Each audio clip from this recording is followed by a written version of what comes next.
राजेंद्र कोंडरे साहेब हे सुद्धा मनाचा मोठेपणा करून खाली बसले आणि त्यांनी सुरुवातीला सांगितलं होतं की व्यासपीठावर कोणीही नेता नको, मी खालीच बसणार, परंतु आमच्या विनंतीला मान देऊन ते वर आले आहेत। यानंतर मी परभणी इथून आलेले सचिनजी खरात यांना विनंती करतो की मोजक्या शब्दामध्ये 2 शब्दामध्ये आपले मनोगत व्यक्त करावे। मी मोजक्या शब्दात बोलतो, माझी कृती लय अवघड असते, राज्य सरकारला माहिती, देवेंद्र फडणवीस साहेबांना पण माहिती।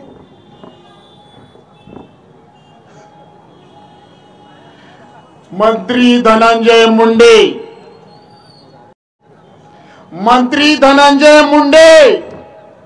आपके पास क्या है? आपके पास मुख्यमंत्री है, उप मुख्यमंत्री है, आमदारकी है, प्रशासन है, और मेरे पास भारत देश का संविधान है। टाळ्या वाजू नका, आपला माणूस गेलाय, दुःख होतंय ना, आपला माणूस गेलाय, टाळ्या नका वाजू रे।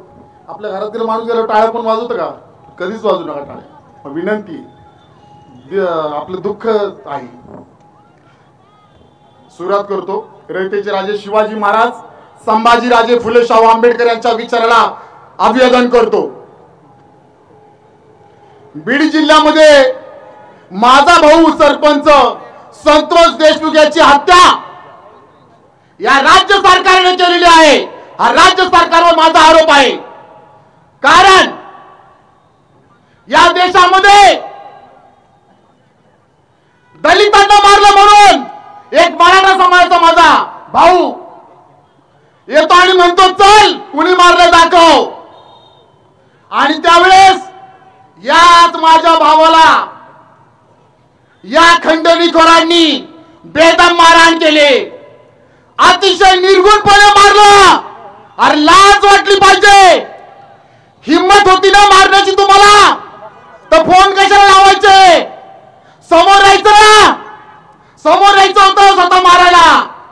लहान पोरांना पाठवतो मारायला, लाज वाटली पाहिजे तुला कुत्र्या। वाल्मीकरण हिम्मत तर स्वतः यायचं ना, त्याला कशाला फोन करायचे? ते धंदा बंद करा। हा धंदा मनुवाद्यांनी संभाजी महाराजांना असंच मारलं होतं, मनुस्मृतीच्या कायद्यानुसार। हात तोडले, पाय तोडले, डोळे तोडले। यानंतर याच मनुवादी विचारांनी परत आपल्या माझ्या भावाला संतोष देशमुखला त्याच पद्धतीने मारलं। मी तुम्हाला सांगतो, अजून तो एक कुत्रा आरोपी फरार आहे। धनंजय मुंडे, सांगा लवकर, विद्रोह मराठवाड्यातला पाहू नका। मराठवाड्यानी विद्रोह पाहिलेला आहे भीम सैनिकांचा। ज्यावेळेस नाम विस्तार झाले त्यावेळेस काय केलं ते भीम सैनिकांनी पाहिलेलं आहे, राज्यांनी पाहिलेलं आहे। माझ्या भावाला लवकर, देवेंद्र फडणवीस साहेब, तुम्ही जर आरएसएसचे, आम्ही सरकारला प्रश्न विचारलेच पाहिजे का? विरोधी पक्षाला विचारू? हा, सरकारला प्रश्न विचारला पाहिजे का नाही? देवेंद्र फडणवीस साहेब, तुमची हाफ चड्डी आणि तुमची काळी टोपी, या देशामध्ये तुम्ही काळी टोपी घालून फिरता, कुणाचा निषेध करता? देवेंद्र फडणवीस साहेब, तुम्हाला प्रेम नाही आमच्याबद्दल, बहुजनांबद्दल? जर असतं ना तर तुम्ही आमच्या कुटुंबाला घरी भेटायला आलेले असते। आम्ही काय यायचं तुम्हाला भेटायचं? आमच्या घरी माणूस मिळालाय आणि आम्ही तुमच्या बरोबर यायचं? फडणवीस साहेब, थोडी जरी असेल तर परत भेटाया, मागण्या विचारा आणि त्या मागण्या करून घ्या। माझी प्रमुख मागणी आहे, माझी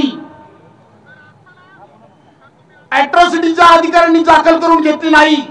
प्रशांत महाजन आणि राजेश पाटील या दोघांवर अॅट्रॉसिटी दाखल करा आणि यांना डिसमिस करा। दुसरा मुद्दा घेतो आता, माझा भाऊ सोमनाथ सुरेशीला मारलं न्यायालयीन कस्टडी मध्ये। त्याची आई म्हणती अरे एफआयआर तरी दाखल करून घे बाबा आणि गुन्हे तर दाखल करून घे बाबा, पण बाबा करत नाही, बाबा कटवतो पैसे। अरे पैशाने येतो बाबा, पैशाने जीव व्यक्त हो फडणवीस साहेब। आम्ही बसलोय धरणे आंदोलनाला, मी पण बसलोय धरणे आंदोलनाला। वत्सला मानवते, आंबेडकरी महिला जसं संतोषला मारलं ना रिंगण करून, तसंच रिंगण करून वत्सला मानवतेला मारलं. शौचालयाला आधी सांगितलं पोलिसांना आमच्या ताईंनी, तर म्हणलं इथंच करायला लागेल हो शौचालय. अरे लाज वाटली पाहिजे अधिकाऱ्यांना. दलिताचा जीव नाही का? आमचा जीव काहीच नाही. दाखवू का मी? भीमा कोरेगाव दाखवलं एकदा, परत भीमा कोरेगाव दाखवायला लावू नका. सोमनाथ सुरेशला नाही मिळाला पाहिजे, वत्सला भानुमतीला नाही मिळाला पाहिजे. एक बाळंतीण मुलगी होती, पोलिसांनी तिला मारलं घालत घुसून. फडणवीस साहेब ऐका, हे सरकार, अहो हे सरकार पेशव्यांचं सरकार आहे, शिवशाहीचं सरकार नाही. तिसरं सांगतो तुम्हाला सगळ्यांना ऐकायचंय. लक्ष्मण हाके, लक्ष्मण हाकेंना काल विरोध केला परभणीमध्ये. माझं नाव सचिन खरात आहे. मी लेखक शंकरराव खरात यांचा नातू आहे. का सांगतोय?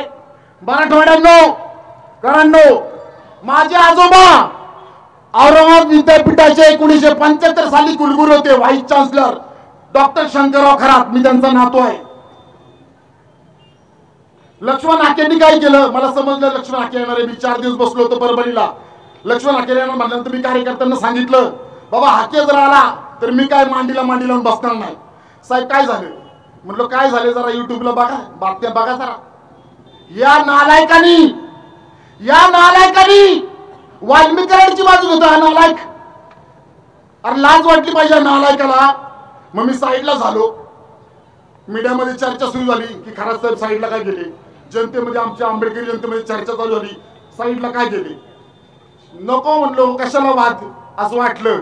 परत म्हणून नाही रे आता सचिन तू आंबेडकरी कार्यकर्ता उठला पाहिजे. उठलो, गेलो आणि त्याला सांगितलं, तू वाल्मिकरांची बाजू जर घेतो ना, तू माझा नाही, तुला बोलण्याचा अधिकार नाही, तू मनुवादाचा हस्तक आहे, तू भाजपचा हस्तक आहे. या मनुवादाला गाडल्याशिवाय सचिन खरात शांत बसणार नाही. आणि माझा भाऊ सरपंच संतोष देशमुख यांना आदरांजली द्यायची गरज नाही. सचिन खरातचं जरा इतिहास समजून घ्या. द्यायची कागद कधीच गरज नाही. मी कृती करणारा मुलगा आहे, मला बोलायला जास्त आवडत नाही. मला एकच आवाहन करायचंय माझ्या भीमसैनिकांना, बोलताना तारतम्य बाळगा. भीमसैनिकांना, बाबासाहेब आंबेडकर मराठवाड्यात आले होते, त्यावेळेस म्हणाले होते की आपला समाज घरात जातो, गावागावात जातो. नंतर भांडणं होतं समाजामध्ये. त्यामुळे भीमसैनिकांनो, हिम्मत असेल ना तर मुख्यमंत्र्याचा ताप वाढवा, पण वाईट बोलू नका हो, घाणेरडी भाषा करू नका. मी एक शब्द चुकीचा बोललो कुत्रा, त्याबद्दल मनापासून धन्यवाद, दिलगिरी व्यक्त करतो. कारण मी तसा मुलगा नाही, मी कृतिशील मुलगा आहे. आदरांजली वाहतो दोन्ही कुटुंबाला. आणि जर नाही मिळाला तर मी यांच्याबरोबर आहेच. आणि येणाऱ्या काळामध्ये रोडवर उतरून काय करतो हे तुम्हाला दिसेलच. जय भीम, जय भारत, जय शिवराय. यानंतर मराठा आरक्षणाचे अभ्यासक, अखिल भारतीय मराठा महासंघाचे राष्ट्रीय अध्यक्ष जेम्स लेन राजेंद्रजी कोंडरे साहेब